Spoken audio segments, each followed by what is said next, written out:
Muito boa tarde, estamos de volta, Mundial e você chegando para te fazer companhia na próxima meia hora aqui na Vibe Mundial. Hoje nós vamos falar de um assunto importante e interessante. Fique com a gente, que eu estou recebendo aqui o Dr. Felipe Toscano. Bem-vindo, Dr. Felipe. Obrigado, boa tarde, Samira. Boa tarde, bem-vindo ao nosso Mundial e Você, numa terça-feira excepcional. Vamos falar de saúde hoje. Neurologista, doutorando na Escola Paulista de Medicina da Unifesp, especialista em esclerose múltipla. Nós estamos no Agosto Laranja. Hoje, 30 de agosto, é o Dia Nacional de Conscientização sobre a esclerose múltipla e a gente ia ter que abordar o assunto que é tão importante e que nós conhecemos pouco, né, doutor Felipe? Isso. É uma doença que não é tão rara assim, tá? E precisa ser conhecida. Para mim é um prazer poder falar um pouco mais dessa doença aqui com você. Muito bem-vindo.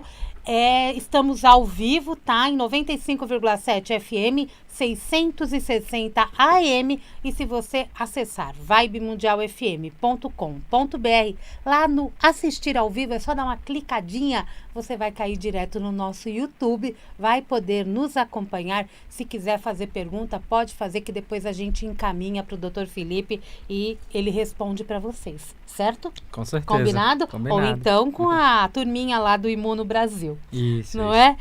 Vamos entender inicialmente o que é esclerose múltipla. Eu ouço muito falar e normalmente temos uma visão muito triste da doença, né? Vamos aproveitar esse momento aqui para a gente explicar o que é e o que acontece com a gente. Tá.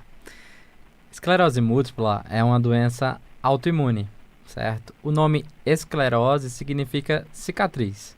Então, e é esclerose múltipla porque pode acontecer várias cicatrizes em diferentes áreas do cérebro. Por isso esse nome, esclerose múltipla, tá? Mas a doença em si é uma doença autoimune. Isso significa que nosso sistema de defesa, né, nossa imunidade que deveria nos proteger contra vírus, bactérias, tem algum erro ali em algum momento e passa a atacar alguma parte do nosso corpo. Na esclerose múltipla é principalmente o cérebro e a medula. Mais especificamente, ela ataca uma parte do cérebro chamada mielina. É uma capinha de gordura que fica em volta dos nossos neurônios, certo? É como um fio encapado, né? Então, aquela capinha é o alvo principal desse ataque autoimune. Tá. É uma doença que atinge mais homens, mais mulheres, a um público específico? Tá. É uma doença que atinge principalmente pessoas, adultos jovens, entre 20 e 40 anos é a principal idade, tá? Mais mulheres do que homens, mais ou menos 3 mulheres a cada um homem, mas pode acometer homens também, tá? Então acomete principalmente essa população jovem que está no mercado de trabalho. Tá, e quais são os sintomas da esclerose múltipla? Ela me dá alguns sinais iniciais para que eu possa perceber e correr para o neurologista? Sim, ela dá alguns sintomas, mas podem ser diferentes sintomas, tá? Os principais sintomas é a alteração da visão. Então, você tem um embaçamento, pode ter um embaçamento visual com dor à movimentação do olho. Esse é um dos principais. O segundo é quando você tem uma inflamação na medula, né? Você pode ter dormência em uma perna ou em um braço, perda de força leve em uma perna e um braço, ou dificuldade para controlar a urina, por exemplo. Tá? E o terceiro, mais comum, é visão dupla, certo? Você tem tontura com visão dupla, tontura intensa que chega a atrapalhar você de andar. Esses são os principais sintomas que a gente tem que desconfiar dessa doença. Tá, inicialmente, então, eu fico atenta a esses sinais. Isso. Qualquer sintoma neurológico do tipo dormência, tontura intensa, visão dupla, perda de força, deve ser procurado um neurologista, não só por esclerose múltipla, mas por várias outras condições que devem ser reconhecidas logo. Tá, e a gente acha que vai para o neurologista só se realmente tiver com uma questão muito séria, né? De enxaqueca e já com sintomas muito avançados. E não, né? Até o oftalmo pode indicar. Isso mesmo. Para essa doença, na verdade, o paciente já chega pra gente, já passou em vários médicos. Já passou em clínicos gerais, já passou em oftalmologistas. Ninguém quer passar no neuro, já né, passou doutor? em ortopedistas por causa da dormência na perna. E é difícil o reconhecimento dessa doença para outras especialidades, porque é uma doença realmente que o neurologista foi treinado para reconhecer e tratar. E no final das contas, vocês trabalham em união? Tem uma equipe multidisciplinar para tratar desse paciente? A depender do caso, sim, né? Então, por exemplo, pessoas que têm alteração da visão, geralmente a gente precisa de um oftalmologista em conjunto. Mas na maioria dos casos é o neurologista que conduz esse paciente. Claro, às vezes precisando de um fisioterapeuta para reabilitação, né? A depender de cada caso. Tá, agora vamos falar dos sintomas mais avançados. Se a pessoa vai ao médico logo no início dos sintomas, ela pode ter uma qualidade de vida. Com certeza. Não é? E se ela demora para ir investigar, ou se essa doença avança, porque afinal eu sou diferente de você, Sim. Se essa doença avança, de que ponto a que ponto vai a esclerose múltipla? Tá. Nós temos diferentes fases dessa doença e diferentes níveis de gravidade da doença. Como a maioria das doenças, você tem uma esclerose múltipla leve, uma forma mais moderada e formas muito graves, né? O início da doença já pode se apresentar de uma forma grave. Grave que eu falo é uma alteração visual grave, uma perda de força grave, certo? Mas a maioria dos casos são sintomas leves, certo? Que até melhoram sozinhos.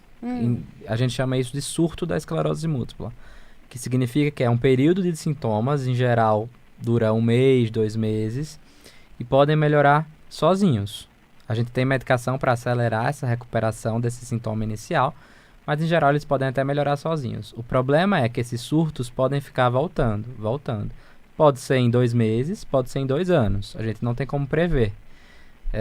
Mas à medida que eles retornam e à medida que você acumula surtos, você pode ter sequelas, né? E pode aumentar a chance de você evoluir para uma fase de progressão dessa doença. Existe uma fase, depois de 10, 15 anos de doença, que você pode entrar numa fase progressiva. E é isso que a gente tenta evitar, certo? Quanto antes a gente começa um tratamento, a gente sabe hoje que dentro dos primeiros 5 anos é o período ideal, que mais você tem chance de evitar que o paciente entre para essa fase progressiva. Porque essa fase progressiva, a pessoa começa a ter dificuldade para andar de forma progressiva, pode precisar de uma bengala, pode precisar de uma cadeira de rodas.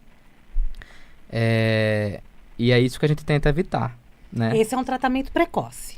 Tratamento precoce é o tratamento mais preconizado hoje para essa doença.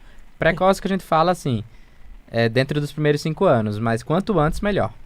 Teve os primeiros sintomas, já é importante investigar. Com certeza. Que pode ser, como pode não ser, a esclerose múltipla. Tem muitas doenças que podem confundir a esclerose múltipla, tá?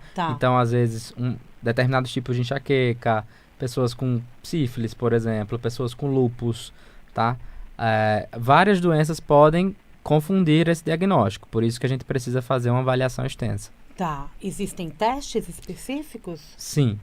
Né? A primeira coisa para suspeitar é realmente um exame neurológico com um especialista, mas a partir daí a gente parte para a ressonância magnética, que a gente consegue ver as lesões ditas esclerose, as cicatrizes dessa doença, tá?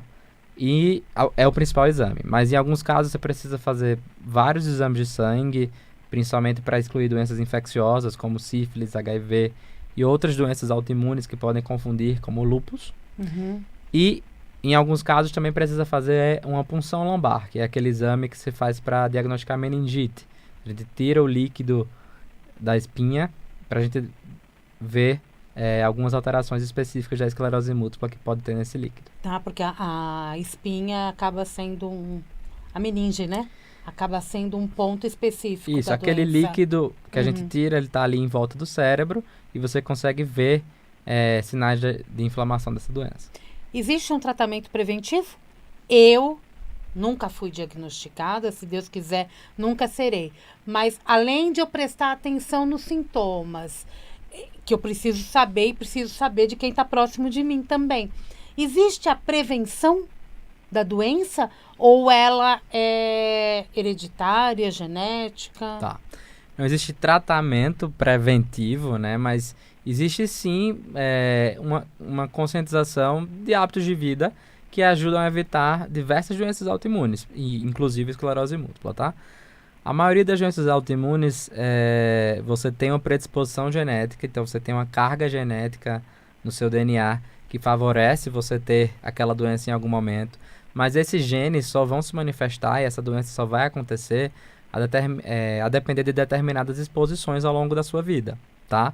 Então, nível de estresse, falta de atividade física, obesidade, a alimentação muito industrializada, cheia de sódio, tudo isso leva aumenta a chance de você manifestar alguma doença autoimune. Para a esclerose múltipla especificamente, além dessas coisas, está muito relacionada com a obesidade infantil na adolescência, tá? A falta de exposição solar, tá? Deficiência de vitamina D, tabagismo. Então, são as principais coisas que aumentam a chance de você desenvolver essa doença. E tem outro fator de risco, que é uma coisa assim, que a gente não consegue muito evitar, que é a exposição a um vírus chamado Epstein-Barr, mas é mais conhecido como vírus da mononucleose. A mononucleose é uma doença infecciosa muito comum na infância, inclusive, que os pacientes geralmente, a maioria dos pacientes não sentem nada, ou passam como uma gripe leve ou como uma hepatite leve, e a maioria das pessoas tem. Mas esse vírus, quando entra no nosso sistema imunológico, ele pode ajudar a essa doença se manifestar. Uau! A gente até se assusta, né?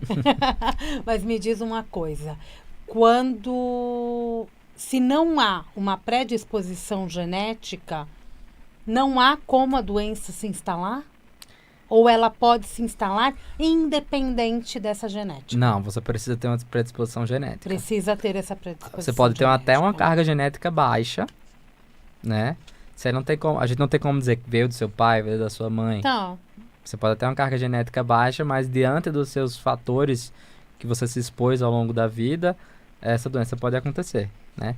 Então, assim, não tem um tratamento preventivo, mas medidas de prevenção. de hábitos de vida saudáveis, como a gente está cansado de saber para várias doenças, também ajudam a evitar doenças autoimunes e, inclusive, esclerose múltipla. Então, Tá. independente de ser a esclerose múltipla, esses bons hábitos também evitam outras doenças autoimunes. Com certeza. Bons hábitos seriam uma boa alimentação, né? Alimentação equilibrada, rica em frutas, verduras, cereais, né? Evitar o excesso de comida industrializada, de alimentos com muito sódio, praticar atividade física, evitar a exposição ao cigarro. Tudo isso são hábitos saudáveis que evita doenças autoimunes, Também. inclusive esclerose múltipla. Inclusive, você falou do tabagismo, o alcoolismo tem alguma relação com a doença autoimune? Não. Não muito. Não muito. O alcoolismo ele pode prejudicar o cérebro de várias formas, mas o alcoolismo Nesse caso. como assim, está instalado como doença, né? Mas especificamente para esclerose múltipla, não. Há alguma novidade em relação ao tratamento da doença? Sim, Está sendo bem estudada a esclerose múltipla? sim, esclerose múltipla é uma das doenças que mais se investem em estudos científicos para entender melhor essa doença, para descobrir novos tratamentos, né?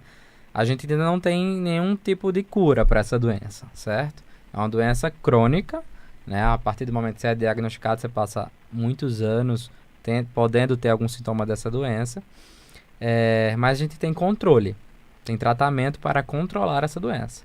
E quanto antes, melhor. Tá? Hoje em dia a gente consegue tratar bem a doença, controlar bem a doença e promover qualidade de vida. O objetivo do tratamento é tentar que essas pessoas, esses pacientes, tenham a vida o mais próximo do normal possível. Que trabalhem, que estudem, que tenham sua família, tenham qualidade de vida. Como você disse, né? Se a faixa etária vai de 20 a 40, 50 anos, a pessoa está em plena produção na vida. Sim. Idade produtiva, Sim. né? Ela precisa desse movimento também. É importante frisar que cada vez mais a gente tem tratamentos mais eficazes, certo? Ótimo. nem todo mundo precisa de um tratamento muito intenso. Dependendo se a doença for muito leve, a gente pode ter uma medicação mais leve, mas cada vez mais a gente tem tratamentos mais eficazes e a maioria deles são disponíveis pelo Sistema Único de Saúde, né? Então a gente tem boas opções de tratamento tanto pelo Sistema Único de Saúde como pelos convênios. Tá, o tratamento é medicamentoso? Sim, apenas ou eu preciso de outros recursos? Tá, a principal coisa é o tratamento medicamentoso, tá? Existem comprimidos, existem medicações que a gente faz aplicação endovenosa. A principal coisa é o tratamento medicamentoso, mas esses hábitos de vida estão super relacionados para um bom controle da doença. Então, mais uma vez, a alimentação adequada, atividade física, suplementação de vitamina D quando você tem deficiência de vitamina D. Não é um tratamento com vitamina D, mas é manter ela em níveis adequados. Tá. É importante também para ajudar a controlar a doença.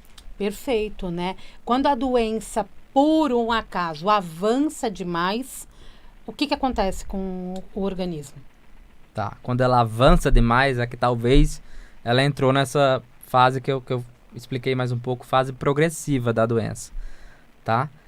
A principal coisa a principal manifestação é perder a capacidade de andar, certo?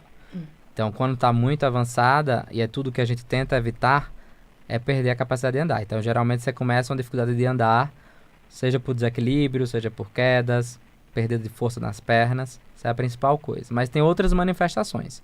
Então, o paciente tem muita fadiga, que é um cansaço extremo, tá? A fadiga pode até acontecer em formas mais leves, mas quanto mais avançada, pior essa fadiga, tá?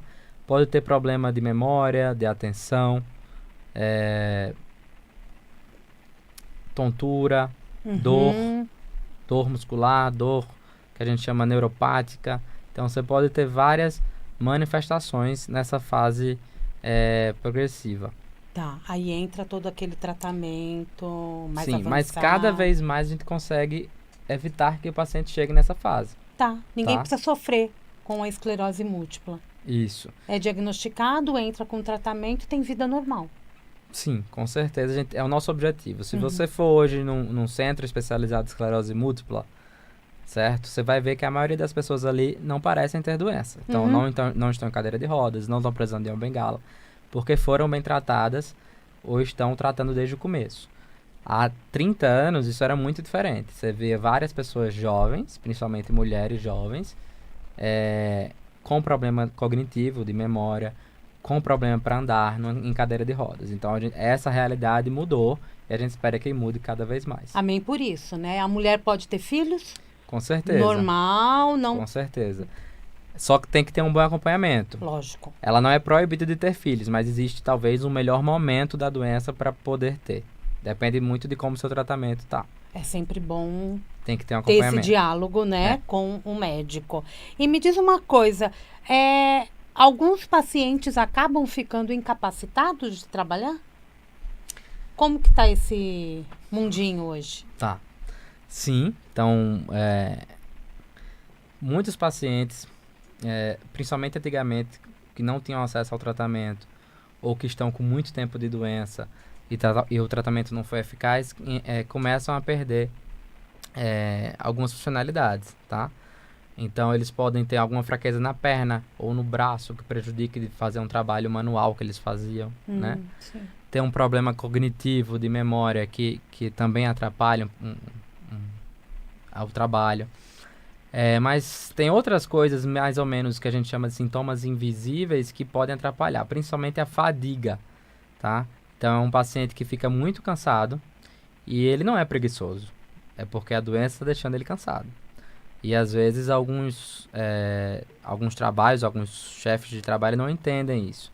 Então, infelizmente, o índice de desemprego é relativamente alto comparado com a população sem doença, porque mesmo às vezes sem sequela, só em saber do diagnóstico, eles são demitidos. Mas é importante dizer que a esclerose múltipla por si só, em ter esse diagnóstico, não torna incapaz de nada, tá? Eu costumo dizer ao paciente que ele só precisa falar no ambiente de trabalho se ele se sentir à vontade para isso. Hoje em dia a legislação não obriga você abrir, se você tem alguma doença para seu chefe de trabalho, né? Se ele tiver um ambiente agradável, saudável, que vão confiar e dar espaço para ele, eu acho interessante. Até pro chefe entender as limitações. As limitações seriam, às vezes um dia pode ter mais fadiga, principalmente quando está mais calor. Quando está mais calor, ele tem mais fadiga, que é um cansaço no corpo excessivo. Ou algum problema de atenção, tá? Então, principalmente no calor também, essa atenção pode ficar prejudicada. Talvez ele tenha que parar mais algumas vezes durante o trabalho, tomar uma água, tomar um café, descansar e voltar. Tá. Tá. Perfeito. Eu acho que a gente vive num mundo que a gente precisa entender o que acontece ao nosso redor e colaborar com o outro. Sim. Não é? Independente se é colega de trabalho, se é o patrão, ou se é a própria pessoa, é na família, a gente tem um ambiente colaborativo, né?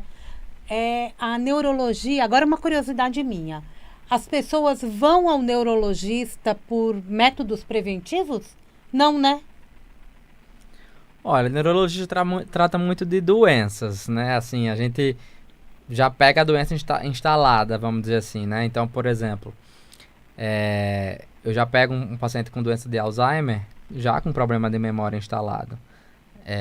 Mas esses hábitos de vida, eles têm que vir antes, né? Em geral, o neurologista não é muito esse médico de prevenção. Claro que a gente está aberto sempre a conversar e orientar. Mas, geralmente, a gente já trata a doença já instalada. Vocês já estão o com que a gente problema faz feito. Controlar e evitar que a doença piore ou que a doença tenha uma nova manifestação. Por exemplo, o AVC. Né? Chega um paciente para a gente com AVC, ele já está instalado. O objetivo a partir de então é evitar que aconteça um novo AVC. Tá. Né? Essa prevenção do primeiro AVC é controlar a pressão arterial, controlar o diabetes, parar de fumar. É com outra especialização. É um médico. Todo médico deve orientar essas prevenções de doenças crônicas. Inclusive a gente. Mas assim, não é a nossa principal função. Normalmente a pessoa já passa antes, né? Se tem um controle, sempre tem um médico que frequenta mais e muitos exames são solicitados, né? Um clínico geral, um cardiologista, geralmente são os médicos que as pessoas mais frequentam para essa prevenção. E as mulheres vão muito ao médico também, né? Ao ginecologista. E endocrinologista. E acaba conversando com o médico e sempre acende uma luzinha, né? Nutricionistas. Dr. Felipe Toscano, o programa está terminando. Quero que você deixe aqui para nós um caminho para seguir o trabalho de vocês e uma mensagem para o nosso ouvinte. Tá bom. Obrigado por ter a oportunidade de falar de esclerose múltipla nesse espaço. Sempre é importante a conscientização sobre essa doença, tá? Eu faço parte da Imuna Brasil, a gente tem vários locais de atendimento. Eu atendo principalmente no Hospital Leforte da Liberdade, a gente tem um ambulatório com atendimento para esclerose múltipla, tá? Inclusive centro de infusão especializado em medicações endovenosas que muitos pacientes precisam fazer, não só para esclerose múltipla, como para outras doenças autoimunes, tá?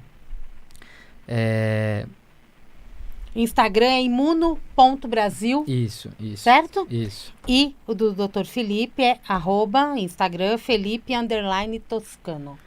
Só seguir e coloca umas coisinhas lá, né? O meu recado final é a conscientização sobre essa doença, tá?